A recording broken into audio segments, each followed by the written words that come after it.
Pool Guy Podcast Show. The Pool Guy Podcast Show. The Pool Guy Podcast Show. Yeah! Hi, welcome to the Pool Guy Podcast Show. In this episode, I'm going to go over when to add salt to your pool. If you just got a saltwater generator, I'm going to go over some tips on when to add salt. If you have an existing one and it's calling for more salt or the salt level is showing low, I'll go over some cautions with you. Pool Service Pro. Open a Leslie's wholesale account today and receive wholesale pricing on products you use every day. Leslie's Pool Supply offers convenient locations that are open 7 days a week. Another great benefit of opening a Leslie's wholesale account is Leslie's referral program. Get referred to a customer looking for weekly pool service. Save time and money and grow your pool service route and become a Leslie's Pro. Let me go over the timetable with a newly plastered pool. And this is only for plaster. It doesn't really apply to PebbleTech, vinyl, or fiberglass. Although you probably should wait just a little bit before adding salt, because once you turn on the saltwater generator, it's going to be a lot harder to balance the pH in the pool. And I'll go over that in a little more detail in a second.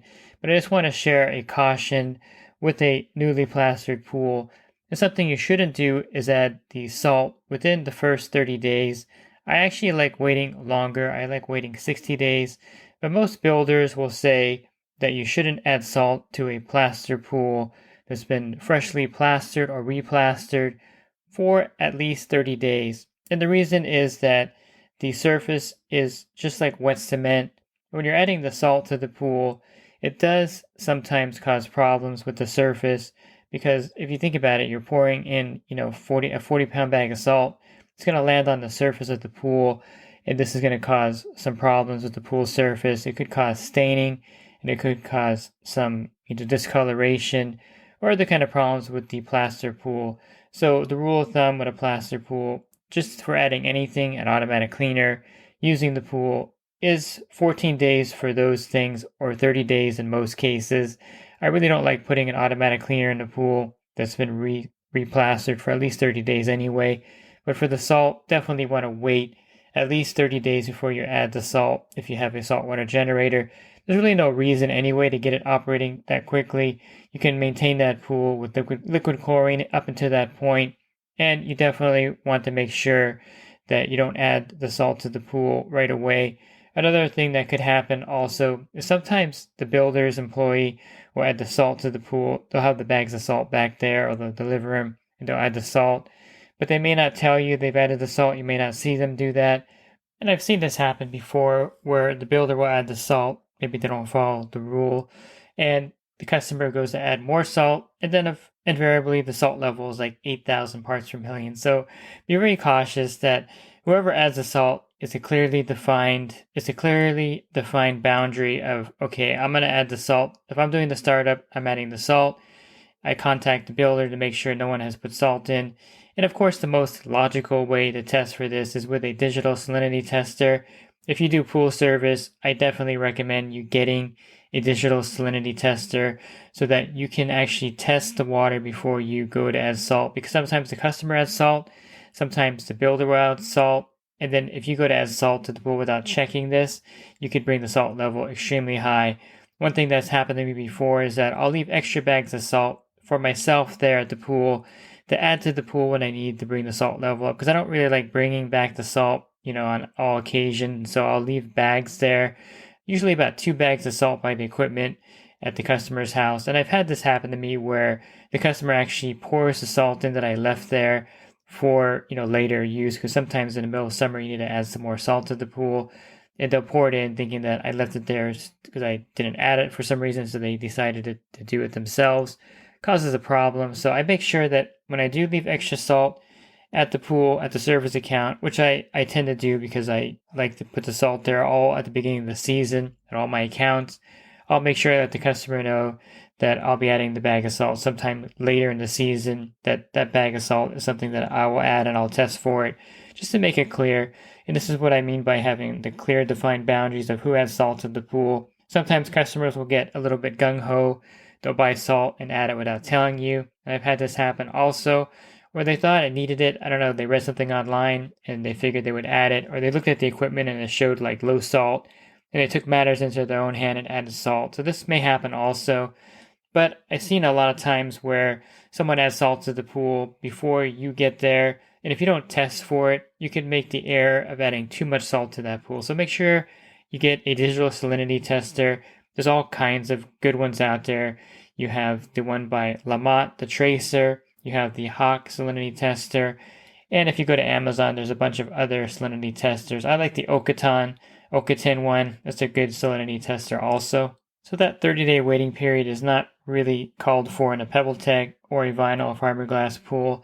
However, you probably don't want to fire up the saltwater system right away anyway for a number of reasons, but for the primary reason is that part of the process of generating the chlorine for the pool is that it raises the pH in the pool. I'm not going to go over all the reasons why that happens, but basically the pH will go up in the pool when you have the saltwater generator activated.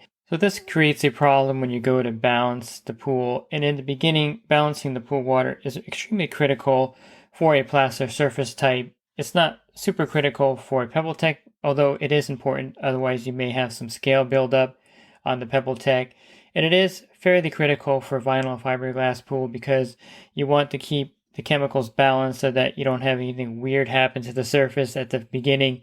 And a balanced pool is always better than an unbalanced pool anyway. And so the saltwater generator can cause problems with balancing. And if you're unfamiliar with how to balance chemicals and you have this device that's raising the pH to 8.2, 8.4 in the pool, you're going to have trouble balancing even a fiberglass and vinyl pool or a PebbleTech pool for that matter, where you're going to have an even harder time keeping your plaster pool in balance because as the pool plaster is curing for the first 6 months, you're going to have a very high acid demand in that pool. The plaster has a pH of like 12, and so as it's curing, you're going to have to keep adding muriatic acid to the pool to lower the pH. And if that pH is constantly rising, it's going to cause you all kinds of problems when you're trying to lower down the pH in the pool. So that's one reason why you really don't want to start the saltwater generator within the first 90 days, in my opinion, for a plaster pool, because you want to be able to balance that pH, get it within range, and then once you turn on the saltwater generator, you can deal with the rising pH in several ways. You should have it dialed in to where the saltwater generator is not running 100% output and you're not over chlorinating the pool or overrunning that generator. The best way to reduce the pH demand or the high acid demand because of the rising pH in the saltwater generator is to be able to set it so the output is at 50%, and that way you're not running the saltwater generator a long time, creating the high pH problem. Or you can add borates to the pool at 50 parts per million. And this is a secondary buffer. So I should just mention that a primary buffer is the alkalinity. If you're able to keep the alkalinity at 80 to 100 parts per million, this will help, of course, with the pH, and it'll help buffer it. Because the lower the alkalinity is, the less or the slower the pH will rise in that pool. And then if you add borates to 50 parts per million, which is a secondary buffer, this will also prevent the pH from rising rapidly in the pool. So there's all ways to combat the rising pH with the saltwater generator. You just don't want to be combating that while you're trying to balance the pool with a new plaster surface. And since plaster is probably the most common surface type, you definitely want to use these cautions about adding it in the first 30 days, adding salt, I should say, in the first 30 days, which could stain that plaster or cause problems.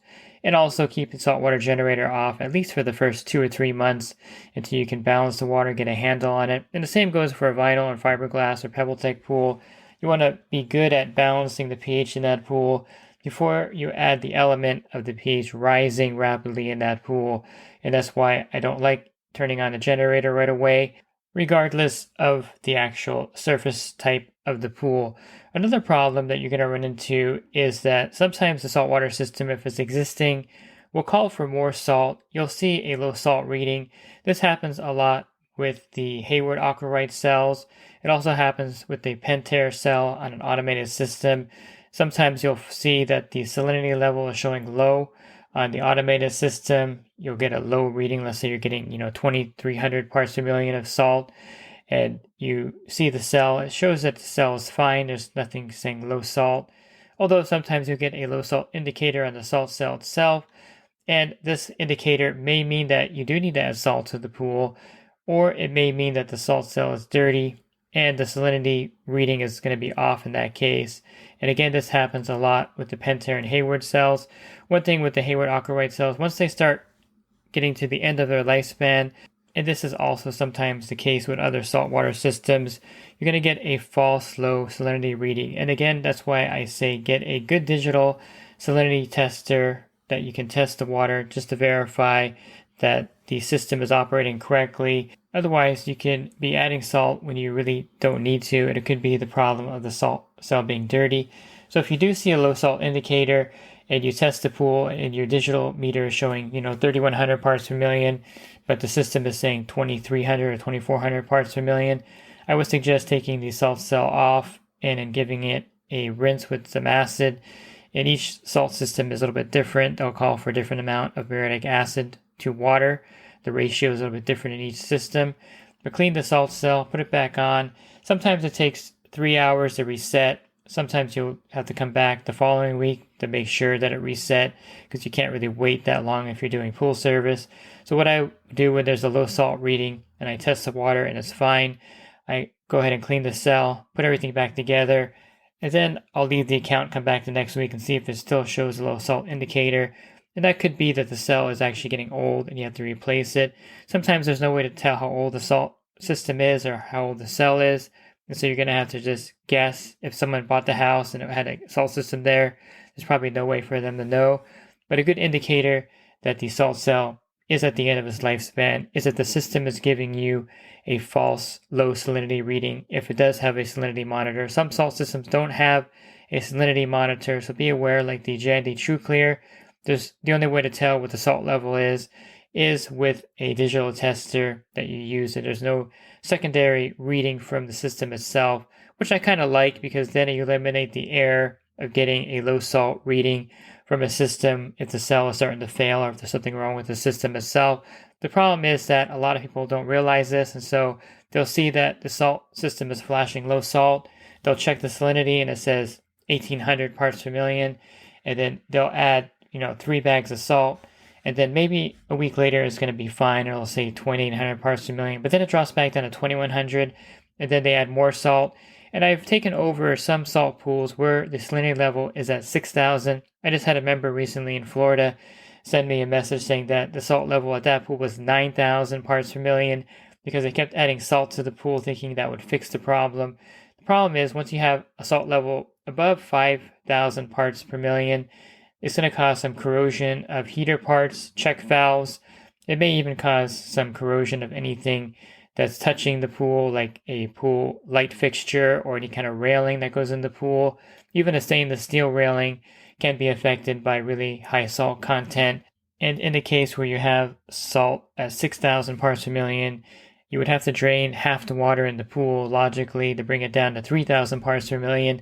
So you don't want to get to that point where you have too much salt in the pool. The case of the pool at 9,000 parts per million, that's going to call for a full drain, because there's no way to drain half of it to get it low enough. You just have to drain all the water in that case. So putting salt in the pool without testing it with a digital salinity meter is one of the first errors, and this is one of the best ways to avoid adding too much salt to the pool. The second way is to make sure you have clear boundaries with the builder, with the startup person, with the homeowner, so that you're the only one adding salt, or someone is the only person adding salt to that pool, so that the process is not duplicated. And of course, communicate to the customer that, since you're taking care of their pool, you are the one who's going to be purchasing the salt and adding the salt to the pool to avoid the customer adding too much salt. Now, when you first start up a pool and you're adding salt, here's an important concept that you should take into consideration. You may measure the pool and you may be off by, what you think is 1,000 gallons, but you may be off by more than 1,000 gallons. So what I like to do when I add salt to a pool, and I just did this recently when I started up a new saltwater generator in a saltwater pool, is I like to estimate the size of the pool, and then I will add less salt than I think it needs. Now, this is an important concept because you can overdo it without thinking too much because you misjudge the size of the pool. And this is really easy to do because it's really hard to do this, and especially if the pool is free-formed or if you just get the math wrong. So for example, if you had a 20,000 gallon pool and you wanted to bring the salt level to 3,200 parts per million, and you test it and it's at 0, you would have to add, let's see, about 530 pounds of salt to the pool, which if you're using 40 pound bags, which is what they typically sell in my area, you would be adding 13 bags of salt to that pool to bring it to 3,200 parts per million. However, if you actually misjudged the size of the pool and added that, you could actually bring it to 4,000 parts per million. So instead of adding 13 bags, I would add about 9 or 10 bags, and that gives you a pretty good cushion. And that way, if you did miscalculate and the pool is only 18,000 gallons, you're still within the range. And of course, if you need to add more, you can always add more salt later, but it's harder to undo the salt than it is to add more, which means the only way to actually undo extra salt in the pool is by doing a partial drain. And you probably don't want to do that, especially if it's a new pool and they just built it and you have to tell the customer, I have to drain a couple feet of water because I added too much salt. Of course, you probably wouldn't admit that, but draining water right away because you overdid it is not a smart thing to do. So you definitely want to make sure that you check all this and make sure you're not overdoing it with the salt when you first charge it, because again, it's easier to add bags later than to undo that. Now, there are, of course, certain times of the year where you just don't want to add salt to the pool, and I would say in the wintertime or the off season, I wouldn't add salt to the pool because typically your saltwater generator is not even working at that time.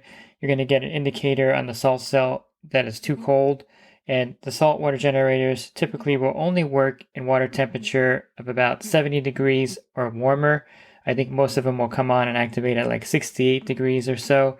And so you don't want to add salt to a pool in the off season because there's really no need, because it's not actually using the saltwater generator in that case. Also, I found that if the water temperature is lower, sometimes the onboard salinity readings will give you a false low reading. Again, most of the digital testers will have a temperature calibration, or it'll actually give you the salt level regardless of the temperature of the pool.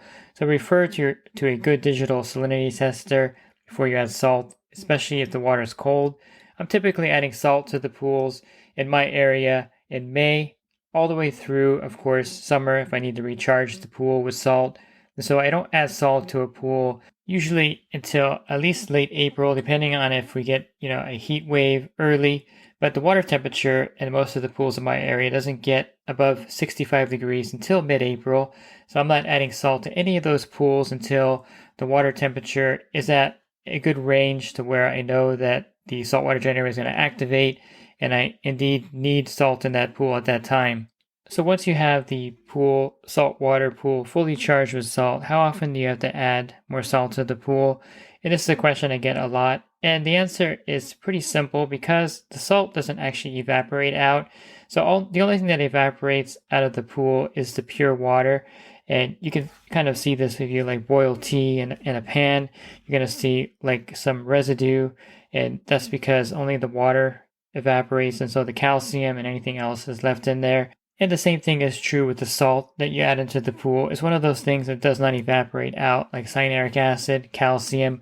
All of this stays in the pool water. The borates, by the way, also will not evaporate out, so you're not going to recharge the pool with borates as often.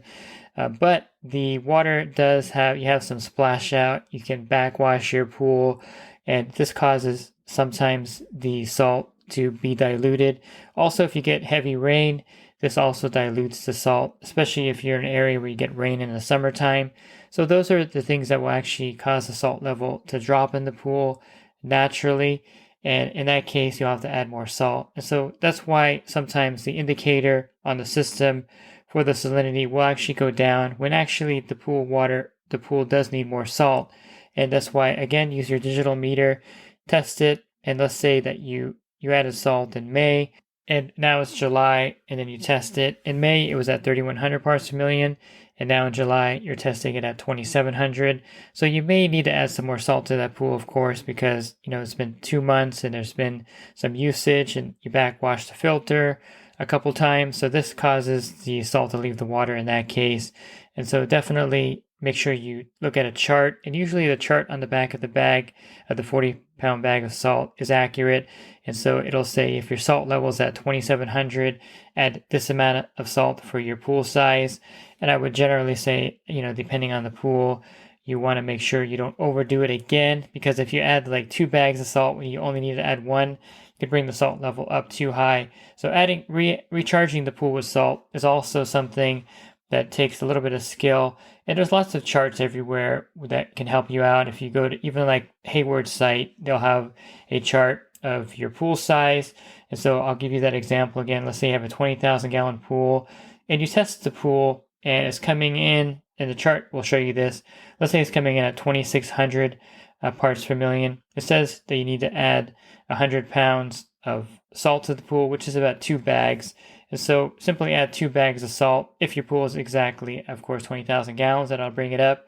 But then again, if you use my formula, I would just add 1 bag, and then I would check back the next week to see if that did it or not before I add the second bag. And you can, of course, add partial bags if you need to. If you wanted to get, maybe, a little bit of salt back into the pool. For example, that same example, the salt level is testing at 2,800 parts per million. Then you would add 67 pounds, which is a little more than a bag and a half. However, just be aware that the Hayward Aquarite does work as low as 2,700 parts per million. So you may not have to add any salt at all until it gets below the operating threshold. Every salt system is a little different. So refer to the owner's manual of the minimum salt level and the maximum salt level, and you want to kind of stay within the range for your saltwater system.